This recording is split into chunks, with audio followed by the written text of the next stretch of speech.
இதுதாயா OG Mumbai Indians என்ன மாதிரி ஒரு கம்பேக் கொடுக்குறாங்கப்பா சீசன் முடிவில். அந்த மாதிரி ஒரு சம்பவம் சூரியகுமார் யாதவ் கேப்டன்சியில். அப்படி அவங்க என்ன தான் பண்ணாங்கன்னு பார்க்குறதுக்கு முன்னாடி நம்ம சேனலை சப்ஸ்கிரைப் பண்ணிக்கோங்க, கொஞ்சம் சப்போர்ட் பண்ணுங்கள் ஃப்ரெண்ட்ஸ். இன்றைக்கி மும்பை வர்சஸ் எல்எஸ்ஜி மேட்சஸில் ஃபஸ்ட் பேட்டிங் பிடிச்ச எல்எஸ்ஜி ஸ்டார்டிங்கிலேயே விக்கெட்டை பறி கொடுத்து தவிச்சிட்டு வந்தாங்க. அந்த இடத்த நிரப்புறதுக்காக உள்ளே இறங்கின நிக்கோலஸ் பூரன் மிட்டில் மார்க்ஸ் கூட ஒரு அருமையான பார்ட்னர்ஷிப்பை போட்டு அவுட் ஸ்டாண்டிங்கை நாக் ஒன்று சம்பவம் பண்ணிட்டு இருந்தாப்புல. பட் அவரு கூட மிட்டில் மார்க்ஸ் ஒரு நிதானமான ஆட்டத்தை வெளிப்படுத்தி ரசிக்கும்படியாக கவர்ந்துட்டு வந்துட்டு இருந்தாப்புல.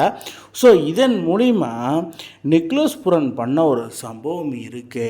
அடேங்கப்பா, என்ன மாதிரி ஒரு சம்பவம்! வான்கடே ஸ்டேடியம், வங்கா விரிகுடா கடல் ஓரத்திலே வான்கடே ஸ்டேடியத்திலே நிக்கோலஸ் பூரன் 8 6 அடித்து 16 பாலுக்கு 53 ரன் அடித்து தரமான சம்பவத்தை படைச்சிட்டு இருந்தாப்புல. அந்த மாதிரி ஒரு இன்னிங்ஸு நிக்கோலஸ் பூரன், அதாவது ஃபார்ம் அவுட்டாக இருந்த நிக்கோலஸ் பூரானை வெளியில் போன உடனே வேட்டிக்குள்ள கதை மாதிரி வான்கடே ஸ்டேடியம் கூப்பிட்டு வந்து அந்த மாதிரி சம்பவம் பண்ணிட்டாங்க. பட் ரகு சர்மா நிக்கோலஸ் பூரனோட விக்கெட்டை எடுத்துட்டு என்னமா ஒன்று ரைட் பண்ணி கொண்டு வந்திருக்காரு பேப்பரில். அது சூரியகுமார் யாதவ் எட்டி பார்த்து என்னப்பா பண்ணுற அப்படிங்கிற மாதிரி ஒரு தரமான சம்பவத்தை அண்டு பதிலடியும் தக்க பதிலடியும் கொடுத்துருக்காரு சூரியகுமார்.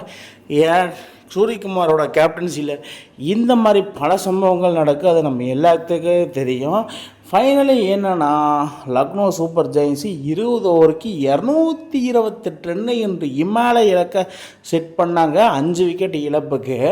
ஆனால் இதில் நிக்கோலஸ் பூரன் ஒரு தரமான சம்பவம், 26 பாலுக்கு 63 ரன்னு. கார்பின் போஸ் 4 ஓவர் வீசி 30 ரன்னை கொடுத்து 2 விக்கெட் எடுத்திருக்கிறாப்புல. அதனால் என்னமோ தெரியல, Mumbai Indians 229 runs to win.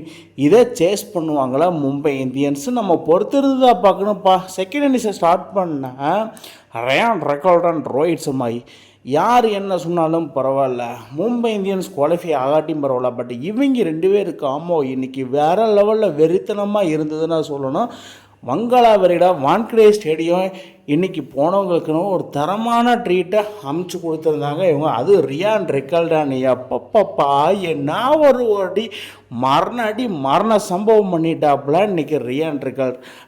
அந்த ஹியூஜ் இம்பேக்ட் தான் 22 பாலுக்கு 50 ரன்னு.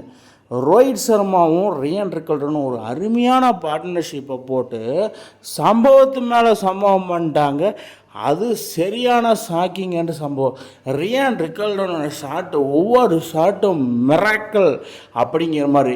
அதாவது குட் லென்த்தில் போட்டால் தலைவன் ஸ்கொயர் லெக்லேயோ இல்லை டீப் ஸ்கொயர் லெக்லேயோ லாங் ஆப்லேயோ லாங் ஆன்லேயோ லெக் சைடை போட்டு பொழந்தெடுத்துறாப்புல. பட் அதோட சேர்ந்த நம்ம ரோஹித் சர்மா 27 பாலுக்கு ஒரு 52 ரன்னு அடிச்சிருக்கிறாப்புல. அதாவது ரோஹித் சர்மா ரொம்ப நாளுக்கு அப்புறம் மேட்சஸ் சொல்லுறாங்க. 15 பாலுக்கு 15 இருந்த மனுஷன் திடீர்னு 27 பாலுக்கு 52 வந்து ஒரு தரமான சம்பவத்தை படைச்சிட்டாப்புல ரியான் ரெக்கார்டோட சேர்ந்து.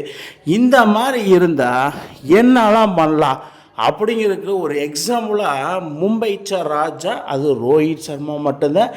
ஏகப்பட்ட எக்ஸ்பீரியன்ஸ் இந்த வான்கடே ஸ்டேடியத்தில் ரோஹித் சர்மாவுக்கு.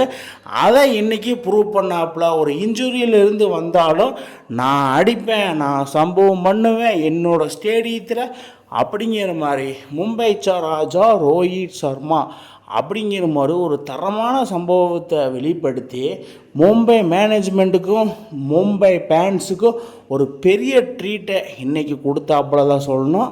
தரமான செய்ய ரியான் ரெக்கார்டன் வர்சஸ் ரோஹித் சர்மா அப்படிங்கிற மாதிரி தான் இன்றைக்கி மேட்ச் போச்சு. ஸோ அந்த இடத்துல ரியான் ரெக்கார்டன் 32 பாலுக்கு 83 ரன்னு இருந்தப்போ மோஷின் வீசின பாலை ஜஸ்ட் இங்கிலீஷுக்கிட்ட கேட்சை கொடுத்து அவுட் ஆகி பெவிலியன் திரும்பிட்டார். ஸோ இதன் மூலியமாக என்னென்னா எனிதிங் இஸ் பாசிபிள்.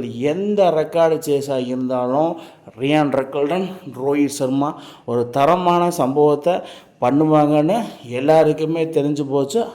அதுலேயும் ரோஹித் சர்மா அடையாப்பா புல் ஷாட் ஆகட்டும், கவர் ட்ரைவ் ஆகட்டும், straight drive, lap shot, scoop shot, எந்த ஷாட்னாலும் அடி போட்டு பொழந்து எடுத்துட்டாங்க. அது ரயான் ரெக்கல்டன் ஒரு மாசிவ் இன்னிங்ஸ் 32 பாலுக்கு 83 ஒரு சாதாரணமான விஷயமே கிடையாது. அந்த மாதிரி ஒரு தரமான சமங்களை பண்ணாப்புல. அப்படியே ஆப்போசிட்டான ரோஹித் சர்மா 44 பாலுக்கு 84 ரன், அதாவது ஓப்பனிங் ஸ்கோரு 143 ரன் அடிச்சிருக்கிறாங்க ஓப்பனிங் பார்ட்னர்ஷிப்பாக.